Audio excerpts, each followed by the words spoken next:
Okay. Ladies and gentlemen of the board, Madam Chairman, once again, thank you so much for meeting with me.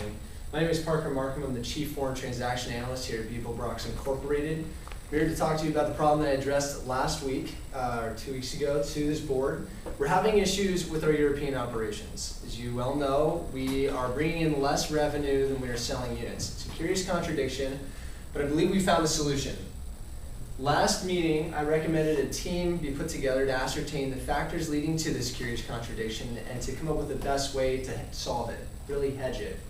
What's happening is that our European sales volume is increasing at a rate of 42%. These are the numbers just over last quarter we pulled from accounting. The dollar revenues on those European sales are declining at a rate of 30%. This is the contradiction we've been dealing with. How could you be selling more units but be taking back less and less dollar revenue? The answer lies in the exchange rate. We suspected this last time, but we weren't sure until we really looked into the problem and realized the way to fix it. This is what's happening right now. Our current strategy is to remain unhedged. I'll give you guys an example for those of you that aren't familiar with our foreign transaction risk. What happens when we sell a unit over there, let's say for example we sell each of our units for €1,000. Our customers are in Europe, they're going to pay euro. If the exchange rate is €1 dollar, we take back $1,000 for that €1,000 transaction. If the exchange rate rises to, let's say, 1.4, we only take back $714 on the $1,000 euro transaction. What's happening is the dollar appreciates against the euro, which has done very aggressively over this last quarter, is that we end up taking back less and less dollar revenue for each unit we sell. It means we have to sell more units to hit the same dollar revenue.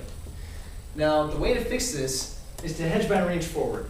Now, I'll break this into two sections and explain to you the two steps of this process. The first is just to hedge our risk. Because we have accounts receivable over in Europe, means we're selling items and we're waiting to get the funds back. We're creating a positive exposure on the euro. To offset this, logically, we create a negative exposure. To do that, we're going to buy a put on euros. What this does is it gives us the option to buy euros at a set strike price.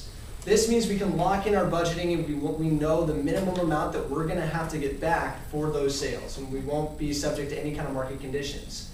We, of course, have to pay a premium for this. This is where I'm going to pause. So we pay a premium to buy the right to do this. Now, to offset our cost, we're going to make the same exact bet on the market, and we're going to sell a call option.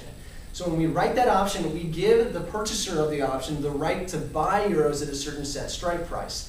We do this at a higher strike price than the put to give us a little bit of a window there that is open to market, but that's okay because the premium we get from selling the call far outweighs the premium we pay for getting the put. So actually we come out profiting just by hedging our transaction risk. Both the premiums are going to grow at our weighted average cost of capital until maturity, and those are more for the accounting people in the room. Here's what it looks like on the graph. Like I said, the put option creates a floor in our loss, and this is, of course, better than our strategy before, where it was just remaining unhedged. This puts a floor in our loss. This is the amount that we're going to get back regardless of what happens in the market, and past that strike price is when we're going to execute our right to sell those euros. Between there and our ceiling is subject to the market conditions. That means that we can save or make as much as we want until the call option that we write is exercised. Once that happens, it actually places a ceiling on our gain, but like I said, we're already ahead because the premium that we receive from selling that call option far outweighs the premium that we paid for a put option. The benefits of doing this plan, like I said before, it costs us nothing. We do generate a profit off of it. We are able to accurately forecast our revenues and create accurate budgets.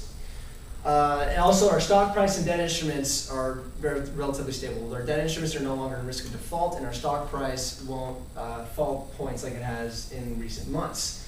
We also can continue to operate in Europe. As you know, that's very expensive, and we cannot continue to operate at a loss. This way, we can be sure of a certain amount that we're going to be bringing in on this side to finance those operations over in Europe.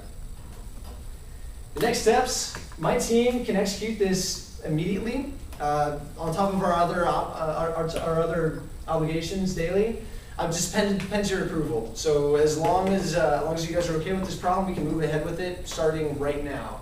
You may contact me at the number and email shown below, and I'm now open up to any questions. I know this is kind of confusing, but Believe me, it is the best course of action we can possibly take. We're making money off of it, and we no longer have to worry about any foreign exchange risk over in Europe. So thank you very much for your time.